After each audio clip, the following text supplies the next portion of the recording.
Днес ще си говорим за стадион Крепост, който е близо до границата с Сърбия. Само на 4:10 и 5 минути от София с автомобил. Драгоман се намира на 14 км от Сливница, 21 км от Годеч и на 16 км от границата с Сърбия. Драгоман е град в Западна България. Той се намира в Софийска област и е в близост до градовете Сливница, Годеч и Трън. По данни към 15 март 2024 година. В града живеят 3066 души по настоящ адрес. Драгоман се намира северозападно от град София и на доста близо от държавната граница с Сърбия. Градът е разположен в малко високопланинско поле в подножието на Чепън, част от планинския масив на Стара планина, намиращо се в западната част на Софийската котловина, която придружава от юг Стара планина и минава на запад от София през Алдомировското и Сливнишкото поле. Надморската височина е 703 метра. Създаден е през 1928 година, като първоначално се казва Драгомански герой, след това дълго време носи името Граничар. От 2000 година се казва ФК Драгоман, през лятото на 2005 година. В ФК Драгоман се обединява Искър Лакатник, за да играе в ВФ група. Отборът носи името Искър Лакатник, но играе в Драгоман.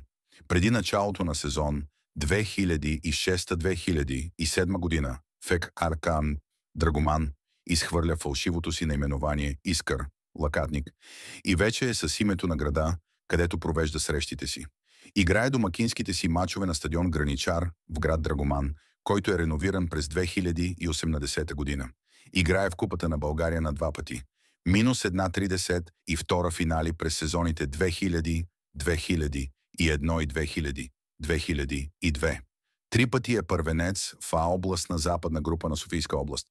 През сезон 2018-2019 е доста близо до трета професионална футболна лига, но губи баража срещу Елин Пелин с 0-1 на стадион Национална спортна академия, а Елин Пелин са първенец в областна източна група на Софийска област.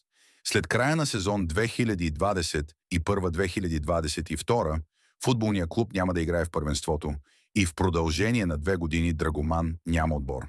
През сезон 2024-2025 година Драгоман се завръща на терените с мъжки отбор в областна и с детско-юношеска школа до 15 години за първи път от сезон 2019-2020 година и на 14 септември 2024 година.